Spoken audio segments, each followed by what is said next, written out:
This is St Mary's Church in the village of Westerham in Kent, England. It has associations with many historical figures over the centuries, among them John Fryth, the early English Protestant martyr. Welcome to this video, in which we'll take a brief look at the life of John Fryth and his associations with this historic church. Fryth was born in Westerham in 1503, just a stone's throw from the church, the son of an innkeeper. He was born into an England that was about to go through enormous political and religious upheaval, and the chain of events would begin just 6 years after his birth, when in 1509 King Henry VIII ascended to the throne. However, at this time, England was still devoutly Roman Catholic, and even the dissolution of the monasteries, something that would have been unthinkable at the start of Henry's reign, was still around 30 years in the future. Then, in 1517, what would become known as Protestantism suddenly burst onto the scene, largely through the work of this man, Martin Luther. John Fryth was only 14 years old at the time, but the new ideas would soon come to fire his imagination and religious fervour. Fryth was academically gifted and graduated from Cambridge with a Bachelor of Arts degree in 1525.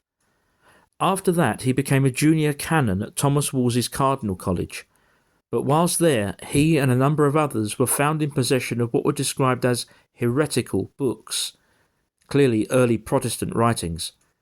He was imprisoned for a while, and after his release, fled to Antwerp. Fryth knew that in Antwerp he could meet up with his old friend, William Tyndale, whom he'd met at early Protestant meetings some years earlier. Tyndale would become world famous as the man who first translated the Bible into English. Considered a heretic at the time, he was eventually strangled and burnt at the stake, but yet his translations have formed the basis of countless English Bibles ever since. Fryth returned to England in 1532, and a warrant for his arrest was issued by this man, Thomas More, who at the time was Lord Chancellor and would himself be executed just 3 years later. Fryth was arrested whilst trying to escape again to Antwerp and imprisoned in the Tower of London. John Fryth used his time in prison to write extensively about his faith and religious convictions, never doubting that these writings would be used against him. His heresy trial included none other than the Archbishop of Canterbury, who at the time was this man, Thomas Cranmer.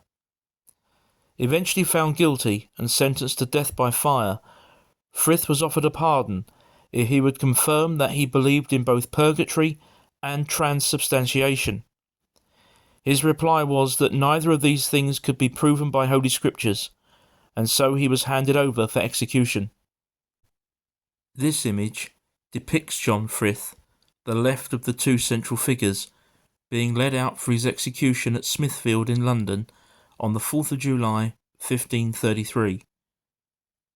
And again in this picture we can see Fryth tied to the execution stake, about to be burnt alive, along with another man called Andrew Hewitt.